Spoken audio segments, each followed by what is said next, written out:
भगवान मैं उखाड़ दूंगी उन नसों को जो काम आए तुम्हारे। ये तो साड़ी का टुकड़ा है, ये तो साड़ी का टुकड़ा है। अगर मेरी नसें भी आपके काम आए तो उन्हें भी मैं उखाड़ के फेंक दूंगी। और जैसे ही भगवान ने ये भाव देखा है, कहते हैं कि द्रौपदी तुम्हारे भाव बड़े हैं, ये जो तुम्हारे भाव है ना ये बड़े हैं। आज जब द्रौपदी ने कहा है कि भगवान इन कौरवों के बीच आज मेरी लज्जा इस समुद्र में डूब रही है, मेरी रक्षा करो प्रभु, मेरी रक्षा करो। भगवान को वो समय याद आया है कि द्रौपदी ने अपनी साड़ी की परवाह नहीं करी, बड़ी कीमती, और कहा कि नसों को भी उखाड़ दूंगी माधव अगर आपको आवश्यकता हो। ये तो साड़ी का टुकड़ा है मात्र। ये भाव कितने बड़े थे द्रौपदी के। और जैसे ही पुकारा है भगवान ने वस्त्रावतार धारण किया है और 100,000 हाथियों का बल रखने वाला दुशासन साड़ी खींचते खींचते खींचते खींचते खींचते थक गया है और कहता है कि मेरे हाथ थक गए हैं, मैं थक गया हूं साड़ी खींचते खींचते। पर समझ में नहीं आ रहा है कि साड़ी ही की नारी है कि नारी ही की साड़ी है।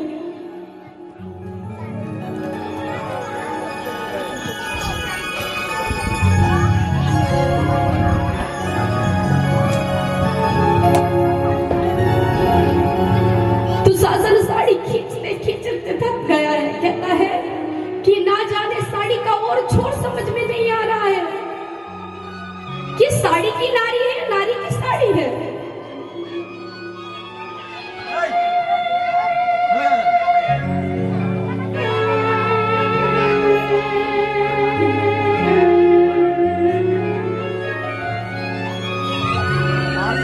और जब प्रभु आए हैं और देखा है उन लोगों ने कि साड़ी का और छोर समझ में नहीं आ रहा, थक कर हार कर और बैठ गए हैं।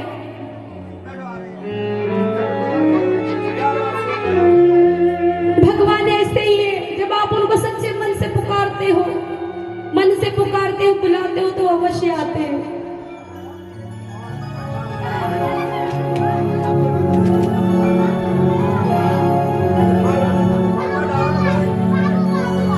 और यहाँ बड़े सुंदर स्तुति करी है द्रौपदी ने भगवान की, वंदना करी है कि हे माधव, हे केशव, हे द्वारिकाधीश, आपने मेरी रक्षा करी है। क्योंकि वहां तो द्रौपदी को निर्वस्त्र किया जा रहा था। लाज बचाने वाला कौन, वहां आने वाला कौन?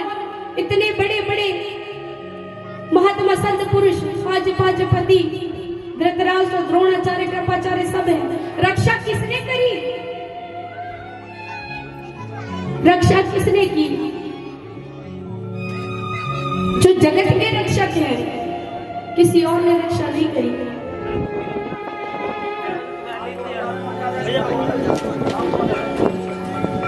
सभा में खड़ी द्रौपदी रो रही है, आंसू से वो अपना मुख धो रही है। उस नाम को द्रौपदी ने पुकारा, हरिओम तत्सत, हरिओम तत्सत। जगत की रक्षा करने वाला आज द्रौपदी को वस्त्रावतार धारण करके, वस्त्र बनकर, और उन्होंने, भगवान ने कहा था कि द्रौपदी जब तेरा समय आएगा तो साड़ियों का ढेर लगा दूंगा। तो आज भगवान ने साड़ियों का ढेर बनाकर उनकी रक्षा करी है। दुशासन कहता है हाथ थक गए हैं। तब वे कहते हैं जब कोई नहीं आता मेरे श्याम आते हैं, रोती हुई आँखों को मेरे श्याम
करता वो उनके पास जाता है सच्चे मन से, सच्चे भाव से।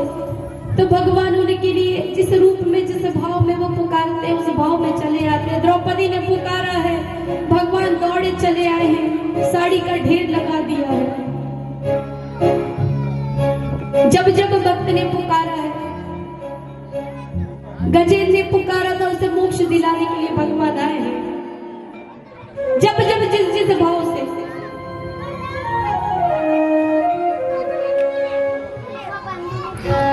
आप भी जब पुकारो, भगवान को भगवान बनने का शौक नहीं है। भगवान तो आपके भाव के भूखे हैं। वे आपके भाव देखने की भावना कैसी है, वो तो आपके हृदय का प्रेम देखते हैं। अगर आपने कथा सुनी होगी तो आत्मा और परमात्मा दोनों मित्र हैं। प्रलय काल में भगवान आपको अपने पेट में छुपा लेते हैं और उनके कर्मों के अनुसार आपको जन्म दे देते हैं। और जब ये छुपा छुपाई का खेल जीवात्मा और परमात्मा खेल रहे थे, तो खेल में ये होता है, पहले हम तुम्हें ढूंढे, फिर तुम हमें ढूंढो। परमात्मा हमें ढूंढ चुके हैं और हमें जन्म दे दिया है। उन्होंने तो हमें ढूंढ लिया, अब हमारी बारी है कि हम उस परमात्मा को ढूंढ लें। परमात्मा ने इतना बता दिया है कि मैं कण कण में हूँ, ढूंढ सकूं तो ढूंढ लो। अब बारी तुम्हारी है, मतलब हमारी है, हमें ढूंढना है। हम ये नहीं कहते कि वन में चले जाओ, तपस्या करने लगो। जिस काम को कर रहे हो, जिस कर्म को कर रहे हो, उस कार्य को करते हो, भगवान को समर्पित कर दो। यही आपका कर्म श्रेष्ठ हो जाता है। अलग से कुछ करने की आवश्यकता नहीं है। और ये भी ना कर सको तो अच्छा, ना कर सको तो बुरा भी मत करना।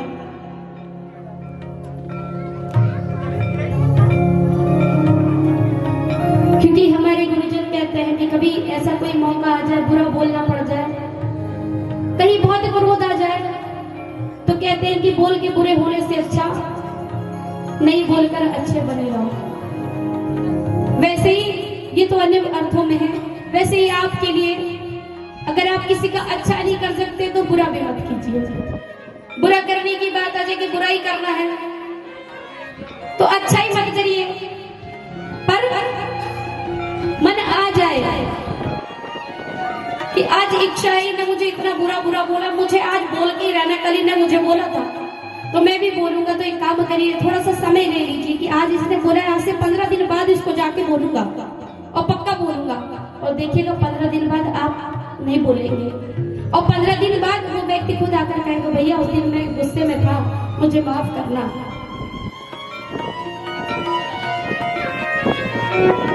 कलयुग का प्रभाव है, पर इतना भी नहीं है। कलयुग इतना भी दुष्ट नहीं है। हर किसी ने कलयुग की बुराई करी है, पर कलयुग की अच्छाई पर भी ध्यान देना चाहिए। आइए, अब समय अधिक हो रहा है। आज जैसा कि राम सत्य कवि आयोजन हमने किया, पूजन के लिए समय की अधिकता हो गई, क्योंकि ये भी आवश्यक था समय पर होना। और रात्रिकालीन कथा जो कि 9 साढ़े 9 बजे से पुनः आप सभी को यहाँ पर उपस्थित होना है, तो आरती कर लेते हैं। और ज्यादा समय की कथा जो कि शाम की भी हमें नहीं सुननी पड़ेगी, क्योंकि ज्ञान की बातें कम समझ में आती। तो जितना आप समझ सकेंगे हम आपको उतना ही कथा बताने की, समझाने की कोशिश करेंगे। और उसके बाद कल आपकी छुट्टी, जैसे स्कूल में छुट्टी होती है, माताओं बहनों का चेहरा उसी तरह से देखने लायक होता है जब कहते खड़े हो जाओ, आरती करनी है, बड़ी खुशी। तो वैसे ही मास्टर जी ने बोल दिया छुट्टी हो गई, अब खड़े हो जाइए, आरती करेंगे। श्री भागवत भगवान की है आरती, पापियों को पाप से है तारती। भागवत भगवान की है आरती, पापियों को पाप से है तारती। श्री भागवत भगवान जब ज्योति जगाते माला हरि जगाते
गजाननं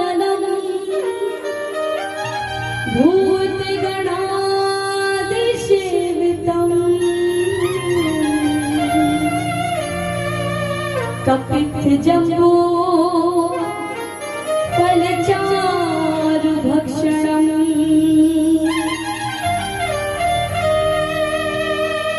उमासुतं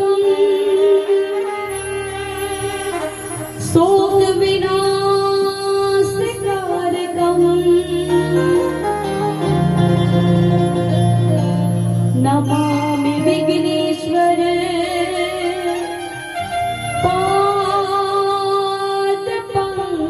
पादपङ्कजम्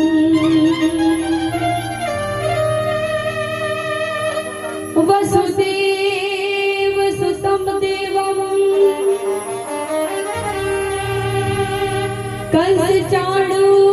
कंसचाणूरमर्दनं देवकी परमानन्दनं कृष्णं वन्दे जगद्गुरुम्